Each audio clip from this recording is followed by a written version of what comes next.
የጌታ ጸጋና ሰላም ይብዛላችሁ። እንዴት አደራችሁ? ሁሉ ሰላም ከኔ ጋር ከጌታ ምሕረትና ቸርነት የተነሳ ሁሉ ሰላም ነው። ጌታ ስሙ ለዘላለም ይባረክ። ከኔ ጋር ያለው ሰላም ከእናንተም ጋር እንዳለ አምናለሁ። ጌታ ስሙ ለዘላለም ይባረክ። ዛሬ ደግሞ በጌታ እርዳታ የዮሐንስ ወንጌል ምዕራፍ 3 ላይ ደርሰናል። ጌታ ስሙ ለዘላለም ይባረክ። ደግሞም እሁድ የሚከበረው የጌታችን የኢየሱስ ክርስቶስ ትንሣኤ በዓል እንኳን አደረሳችሁ። መላው ዓለም ላይ ያላችሁ ጌታ ኢየሱስ ይባርካችሁ። በክርስቶስ ኢየሱስ ስም አነበዋለሁ። ከፈሪሳውያንም ወገን የአይሁድ አለቃ የሆነ ኒቆዲሞስ የሚባል አንድ ሰው ነበር። እርሱም በሌሊት ወደ ኢየሱስ መጥቶ መምህር ሆይ፣ እግዚአብሔር ከእርሱ ጋር ከሆነ በቀር አንተ የምታደርጋቸውን እነዚህን ምልክቶች ሊያደርግ የሚችል የለምና፣ መምህር ሆይ እነሆ ከእግዚአብሔር ዘንድ እንደመጣህ እናውቃለን አለው። ኢየሱስም መልሶ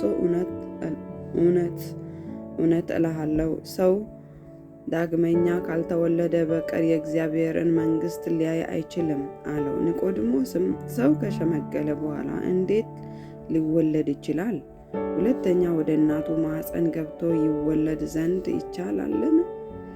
አለው። ኢየሱስም መልሶ እንዲህ ሲል እውነት እልሃለሁ፣ ሰው ከውሃና ከመንፈስ ካልተወለደ በቀር ወደ እግዚአብሔር መንግሥት ሊገባ አይችልም። ከሥጋ የተወለደ ሥጋ ነው፣ ከመንፈስ የተወለደ መንፈስ ነው። ዳግመኛም ልትወለዱ ያስፈልጋችኋል ስላልሁህ አትደነቅ። ነፋስ ወደሚወደው ይነፍሳል፣ ድምፁንም ትሰማለህ፣ ነገር ግን ከወዴት እንደመጣ ወዴትም እንዲሄድ አታውቅም።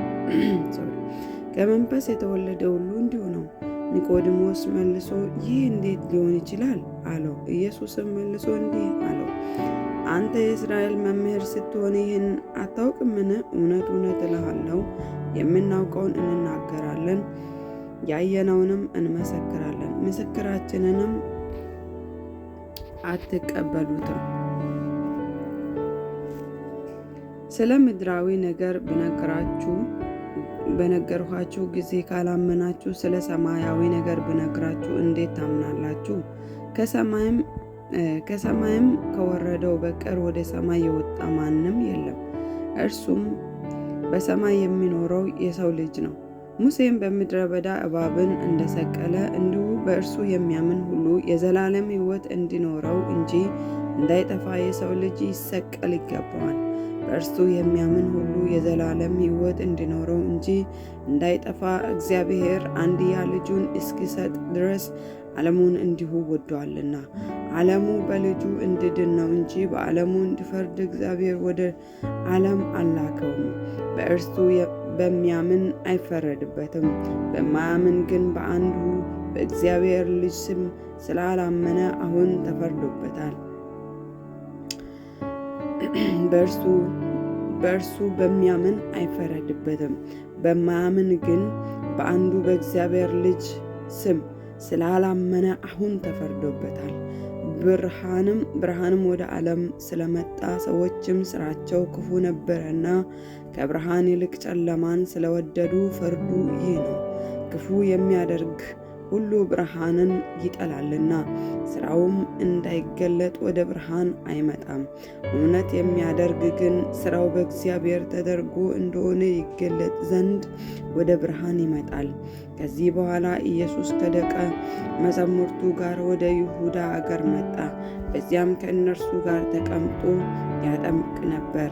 ዮሐንስም ደግሞ በሳሌም አቅራቢያ በሄኖን በዚያ ብዙ ውሃ ነበረና ያጠምቅ ነበር። እየመጡም ይጠመቁ ነበር፣ ዮሐንስ ገና ወደ ወህኒ አልተጨመረም ነበርና። ስለዚህም በዮሐንስ ደቀ መዛሙርነት በአይሁድ መካከል ስለ ማንጻት ክርክር ሆነ። ወደ ዮሐንስም መጥተው መምህር ሆይ፣ በዮርዳኖስ ማዶ ከአንተ ጋር የነበረው አንተም የመሰከርክለት እነሆ እርሱ ያጠምቃል፣ ሁሉም ወደ እርሱ ይመጣሉ አሉት። ዮሐንስም መልሶ እንዲህ ሲል ከሰማይ ካልተሰጠው ሰው አንዳች ሊቀበል አይችልም። እናንተ እኔ ክርስቶስ አይደለሁም፣ ነገር ግን ከእርሱ በፊት ተልኬአለሁ እንዳልኩ ራሳችሁ ትመሰክሩልኛላችሁ። ሙሽራይቱ ያለችው እርሱ ሙሽራ ነው። ቆሞ የሚሰማ ሚዜም ግን በሙሽራው ድምፅ እጅግ ደስ ይለዋል። እንግዲህ ይህ ደስታዬ ተፈጸመ፣ እርሱ ሊልቅ እኔ ግን ላንስ ያስፈልጋል። ከላይ የሚመጣው ከሁሉ በላይ ነው፣ ከምድርም የሚሆን የምድር ነው፣ የምድሩንም ይናገራል። ከሰማይ የሚመጣው ከሁሉ በላይ ነው፣ ያየውንና የሰማውን ይህን ይመሰክራል። ምስክሩንም የሚቀበለው የለም።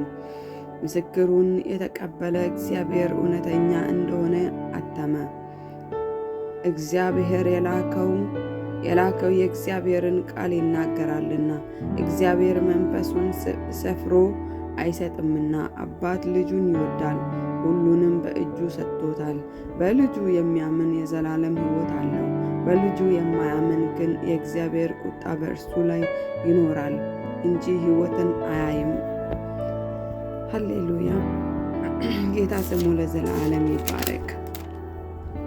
እግዚአብሔር መልካም አምላክ ነው። ስሙ ብሩክ ይሁን። እግዚአብሔር የሰው ልጅን ሲወድ አንድያ ልጁን እስኪሰጥ ድረስ እንዲሁ ዓለምን ወዷል። ያለምንም ምክንያት ኃጢአተኞች ሆነን ሳለን፣ በደለኞች ሆነን ሳለን በእግዚአብሔር ዘንድ የሚያስወድደን ነገር ሳይኖር ጌታ ኢየሱስ ግን እንዲሁ ወደደን። ጌታ ስሙ ለዘላለም ይባረክ። አሜን። እግዚአብሔር አንድያ ልጁ አስባችኋል? ከአንዱ ሌላ የሌለውን ሰጥቶ ለሞት አሳልፎ እስኪሰጥ ድረስ ነው የወደደን። ስለዚህ ይሄ መወደድ ለእኛ እንዲገባን ጌታ የውስጥ ዓይኖቻችን ከፍቶ እግዚአብሔር አምላክ ያሳየን በክርስቶስ ኢየሱስ ስም። በእውነት እግዚአብሔር ምን ያክል እንደወደደን ቢገባን በእውነት እኛ በደስታና በተድላ እግዚአብሔርን በማሰብ በጸሎት እየተጋን እንኖር ነበረ። ግን በጣም ለሁላችንም ያልበራው ነገር ጌታ ኢየሱስ ምን ያክል እንደወደደን አልበራልንም። ስለዚህ ጌታ እግዚአብሔር ዓይኖቻችን የውስጥ ዓይኖቻችን የምንሰማው ነገር እንድናስተውል የውስጥ ጆሮዎቻችንን ይክፈት በጌታ በኢየሱስ ክርስቶስ ስም። በእውነት ጌታን ኢየሱስ ሞትና ትንሣኤ የምናስብበት ፋሲካ እሁድ ነው መሰለኝ እና እሁድ ከመድረሱም በፊት በእውነት እላችኋለሁ ጌታ ኢየሱስ በመስቀል ላይ ስለኛ ሞቷል፣ ስለኛ ተሰቅሏል። 3ኛ ቀንም ከሙታን ተነስቷል። ስለዚህም ጌታ ኢየሱስ ስሙ ለዘላለም ይባረክ። እንዲሁ የወደደን እንዲሁ በደሙ ያጠበን ከኃጢአታችን ከበደላችን ከመተላለፋችን ያነጻን ጌታ ስሙ ለዘላለም ይባረክ። እግዚአብሔር ትልቅ ነው፣ ማንንም አይንቅም ተብሎ ተጽፏልና ያልናቀን ያልተወን አንድያ ልጁን እስኪሰጥ እንዲሁ የወደደን ለመንግስቱ ያጨን ጌታ ስሙ ለዘላለም ይባረክ። እንዲሁ ደግሞ ኒቆዲሞስ ዳግመኛ ሰው እንዴት ወደ እናቱ ቤት ይገባል፣ እናቱ ሆድ ውስጥ ይገባል ብሎ ሲጠይቅ የውሃ ጥምቀትንና በመንፈስ ቅዱስ መጠመቅን አስተማረና የውሃ ጥምቀት ለሰው ልጅ በጣም አስፈላጊ እንደሆነ ያስፈልጋል ልናውቀው። ዘመናችሁ ይባረክ፣ ቀናችሁ ብሩክ ይሁን። ተባረኩ።